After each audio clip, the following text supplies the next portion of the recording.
guys. Thanks for joining us for today's teaching. Today we're going to be in John 7, verses 1 through 24. So if you have your Bibles, you can turn there with me. Just to give you a little background about where we've been. So we just finished John 6, and so Jesus has just fed the 5,000. If you're with us in the past couple of weeks, we know that he didn't just feed 5,000 people. He fed 5,000 men and then women and children as well. So probably a little over 10,000, somewhere in between 10,000 and 15,000 people is who he fed. And we saw that they followed him, they sought after him, they wanted to make him king because he gave them food, he gave them bread. And so we just read the passage about Jesus claiming to be the bread of life. And so right after this, they're very confused by Jesus' teaching, and they don't understand exactly what he's saying, and so they leave him. And so if you finish up the rest of John 6, you'll read that everybody leaves him. All these people that he's just fed leave Jesus, and he's left with the 12 disciples. And so this is where we pick up in John 7. And so if you have your Bibles, you can follow along with me in the first verse. It says, "After this, Jesus went about in Galilee. He would not go about in Judea because the Jews were seeking to kill him." And so the question that comes up is, why were the Jews trying to kill him? And so if you guys remember, previously Jesus had just healed somebody on the Sabbath, and the Jews did not like that at all. And so we don't really think this is kind of a big deal, but for the first century Jews, this was a huge deal. According to Jewish oral law, you couldn't even bite your fingernails on the Sabbath. That was considered work. You couldn't pluck any hairs from your chin if you had a beard. You couldn't do hardly anything, as you were liable to breaking the Sabbath. And so this was another thing they couldn't do. They couldn't even write 2 letters on the Sabbath. And so this kind of gives you a window into how serious they take the Sabbath.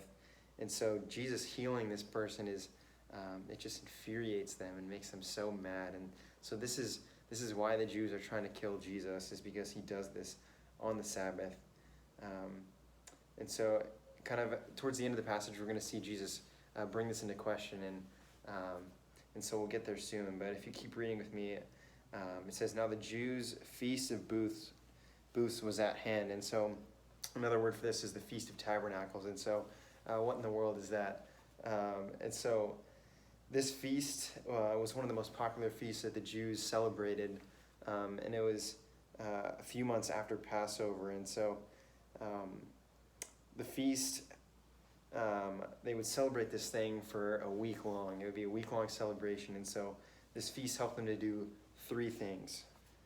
First, it helped them to look back. And so the feast helped them to remember the Exodus. So when God set them free from the bondage of the Egyptians, they're out wandering in the wilderness, and they'd be living in these tents, these temporary structures as they kept moving through the wilderness. And so this would help them remember this Exodus. And so they also remembered God's provision for them in the wilderness. And so for a week, they come to Jerusalem and they construct these little booths, these little huts, basically, to live in for a week and to celebrate and remember this. So that's why it's called the Feast of Booths, the Feast of Tabernacles, because they would construct these little dwelling places in the streets and the squares, and they'd live in them for a week. And so that's the first thing this feast helped them to do, was remember, to look back. The second thing, so while they looked back, they also thanked God for his provision. So it was around the completion of the harvest time, and so they would thank the Lord for all that he did, all that he provided. And so they thanked him for the rain that he had brought, and for the harvest of that year. And so those are the first 2 things. So they helped them to look back at the Exodus, and then help them to give thanks for God's provision and for the harvest. And so the final thing that helped this Feast of Tabernacles, this Feast of Booths, help them to do was to look to the future, to look forward to a new Exodus when the Lord would come and rescue them from these foreign rulers that were over them.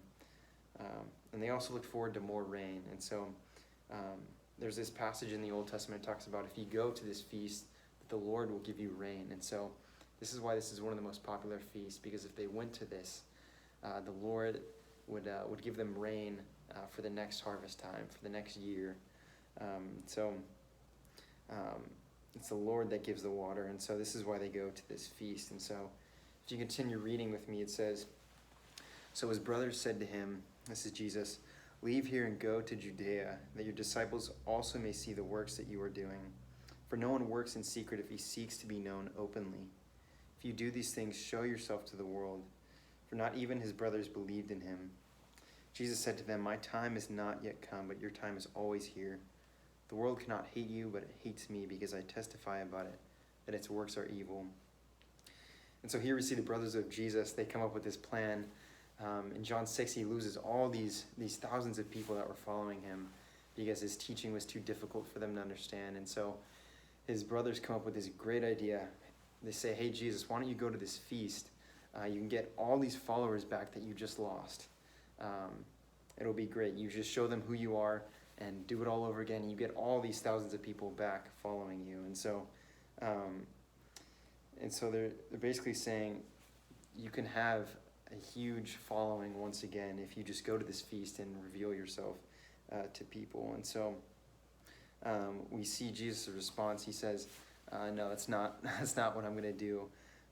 These brothers of Jesus were tempting him to gain importance outside of God's will. And so they just wanted him to have another big ministry. But it says at the end that they didn't even believe in him. His own brothers didn't even believe that he was the Messiah. And they're telling him to do this. And so we kind of think about Jesus' family being involved in his ministry. And if you remember in John 2, his mom's involved in this first miracle of him making wine. And so now we see his brothers trying to get him to do this thing. But it's a temptation for Jesus. And so he says, if you keep reading, it says, "After saying this, he remained in Galilee. But after his brothers had gone up to the feast, then he also went up, not publicly, but in private." And so we see him stay, and his brothers go up. And then he goes. And so what's going on there? So Jesus stays. And so we see kind of just, it seems like a contradiction. He says that he's going to stay, and then he actually goes. But we've kind of seen this earlier in John where Jesus is just so in tune with what the Father is doing. He's so in tune with the Father's will and seeking to do that. And so it's likely that he prayed to the Father, and the Father told him to go up to this feast, even though he said he wasn't going to his brothers. And so if you remember earlier in John, we see that Jesus says, it says there, he had to pass through Samaria. And so things like this, he's so in tune with the Father, and the Father is telling him to go up to this feast. And so this is what he does. He goes up.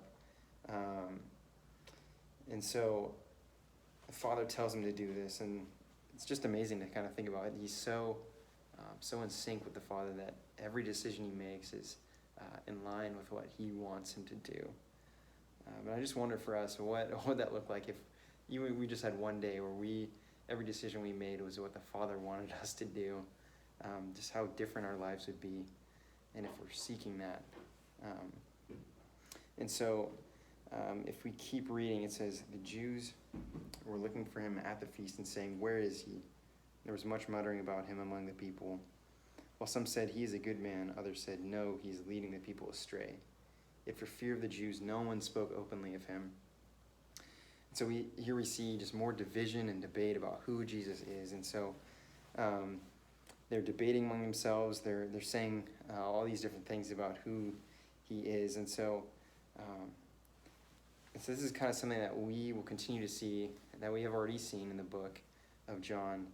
And ever since Jesus came, there's always been differing opinions on who he is. And so you either say yes or you say no. There's no middle ground. You either agree with him and say he is who he says he is, or you can kind of just err on the side, oh, he's just a good person.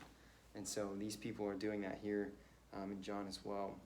And that's a very important question for us. Who do you say that Jesus is? It's an extremely important question. We're going to get to that at the end when we conclude. But we can keep reading. It says, about the middle of the feast, Jesus went up into the temple and began teaching. The Jews therefore marveled, saying, "How is it that this man has learning when he has never studied?" So Jesus answered them, "My teaching is not mine, but his who sent me. If anyone's will is to do God's will, he will know whether the teaching is from God, whether I am speaking on my own authority. The one who speaks on his own authority seeks his own glory, but the one who seeks the glory of him who sent him is true, and in him there is no falsehood." So the crowd is amazed at Jesus' teaching. And why are they amazed? It's because those who teach are the ones who have studied under rabbis. They've walked with these rabbis. They've learned from them. And they've basically gone to school. They've done their education. And it's basically in this time that the rabbis, they determine how things are supposed to be, what you're supposed to do, how you're supposed to live. That's why there's so many oral laws that they had. It's because a lot of these rabbis came up with them in order to be in right relationship with God. And so we see Jesus, he isn't teaching like any of these rabbis. He isn't teaching like anyone else in his day. He says things, and he says that his teaching is from God. He doesn't quote any rabbis. He doesn't quote anybody else. He says things, and he tells the people that his teaching is from God.